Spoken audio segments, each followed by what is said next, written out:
दोस्तों, वीडियो को शुरू करने से पहले मेरा आपसे एक छोटा सा निवेदन है। अगर आपको हमारी यह ज्ञानवर्धक कथा पसंद आई तो कृपया इसे लाइक करें, कमेंट करें, शेयर करें और चैनल को सब्सक्राइब करना ना भूलें। मित्रों, कहते हैं कि विधि का विधान टाला नहीं जा सकता। आखिर कौन है जिसने आज तक काल को हराया हो?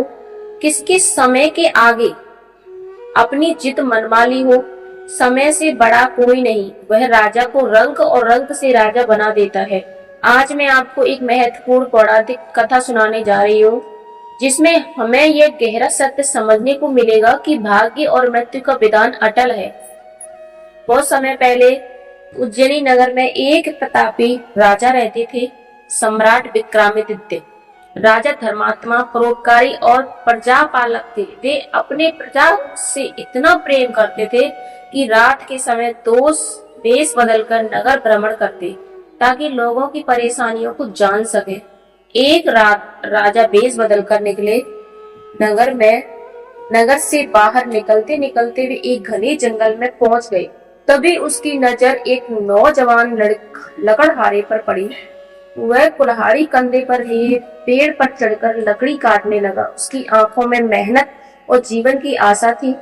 लेकिन अचानक राजा ने देखा कि एक भयानक भालू उसी पेड़ पर चढ़ने लगा। लकड़हारा घबरा गया और भय से उसका चल गया। वह नीचे गिर पड़ा और वही उसकी मृत्यु हो गई। राजा हैरान रह गए। तभी उनकी आंखों के सामने चमत्कार हुआ। वह भालू एक सुंदर युवती में बदल गया और पास के कुएं पर बैठ गया। थोड़ी ही देर बाद वहां गश्त करते हुए राजा के दो सिपाही, जो सगे भाई, पहुंचे। छोटा भाई, भैया यह लड़की बहुत सुंदर है, मैं इसको अपनी पत्नी बनाना चाहता हूँ।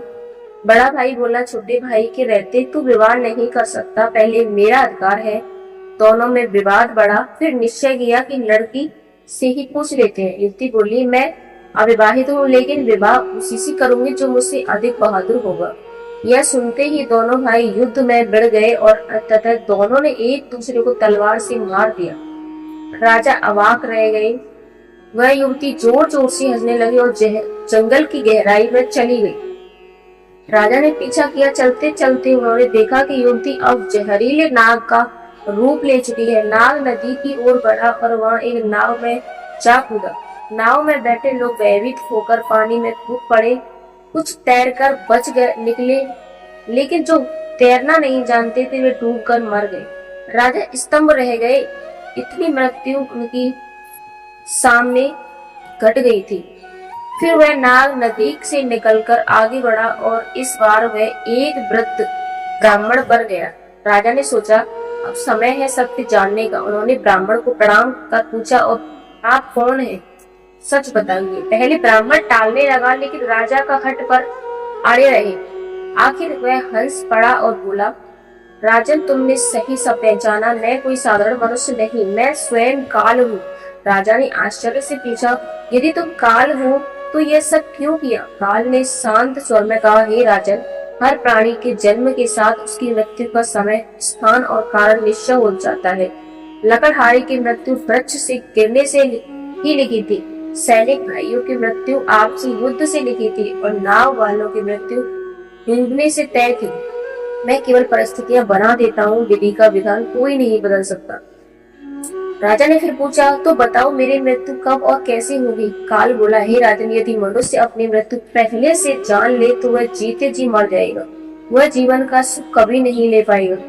लेकिन तुम हटी हो इसलिए बता देता हूँ, तुम्हारी मृत्यु तुम्हारी महल की सीढ़ियों से फिसलकर होगी। इतना कहकर काल अदृश्य हो गया। राजा विक्रमादित्य गहन विचारों में डूबे महल में लौट गए।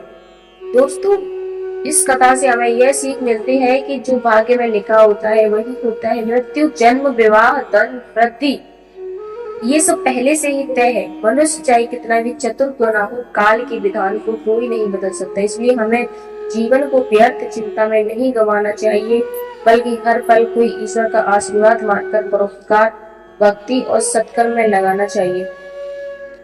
दोस्तों, अगर आपको हमारी यह कथा पसंद आई हो तो लाइक, कमेंट और शेयर जरूर करें। आपके विचार हमारे लिए बहुमूल्य हैं और हमारे चैनल को सब्सक्राइब करना मत भूलिए। याद रखिए, हर दिन एक नया अवसर है, इसे बेकार बन जाने। धन्यवाद। जय श्री कृष्ण। राधे।